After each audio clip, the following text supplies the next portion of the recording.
The Story of a Soul, the Autobiography of the Little Flower. Foreword. The Story of a Soul, better known to the English public as the Autobiography of Saint Thérèse of Lisieux, was first published in 1899.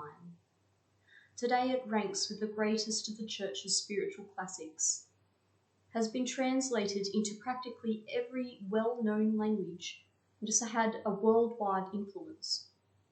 The reading of this book has brought innumerable people into the Church or back to the practice of their religion. A wide experience over many years of the effect of this book upon souls shows quite clearly that the story of a soul possesses in some degree a characteristic common both to the Gospels and the imitation of Christ.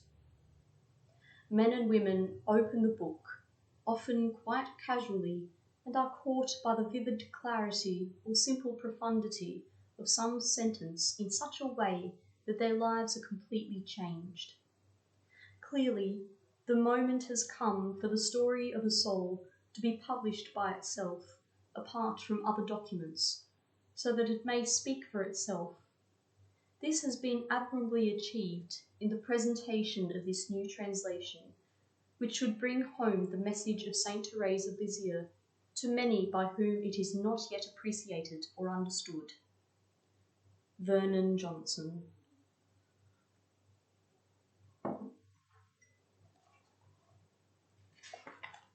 Translator's note. The following translation is made from the French edition of L'Histoire d'une âme, published from the Carmel of Lisieux for the 50th anniversary of the death of Saint Thérèse de l'Enfant Jésus. The manuscript is presented in its 3 original parts, or retaining the chapter divisions of the French edition. Saint Thérèse's quotations from Scripture are closely interwoven with her text, and after great consideration of the Douay translation, was chosen as more easily reflecting the French she used. Footnote: spiritual references have been added to the text and enclosed in parentheses.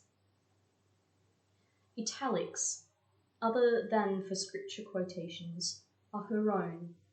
Diminutives and interjections, natural enough in the French, but rarely used in English, have been omitted.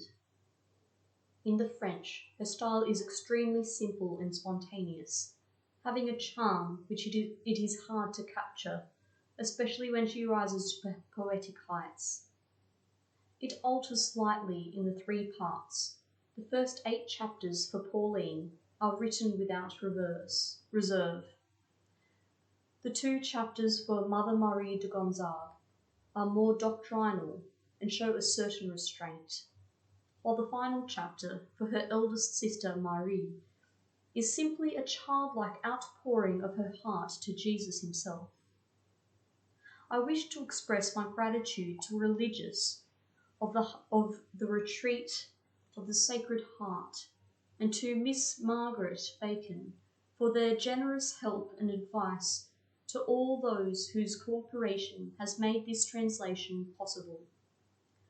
Michael Day, The Oratory, Edgbaston, Feast of the Immaculate Conception, 1950.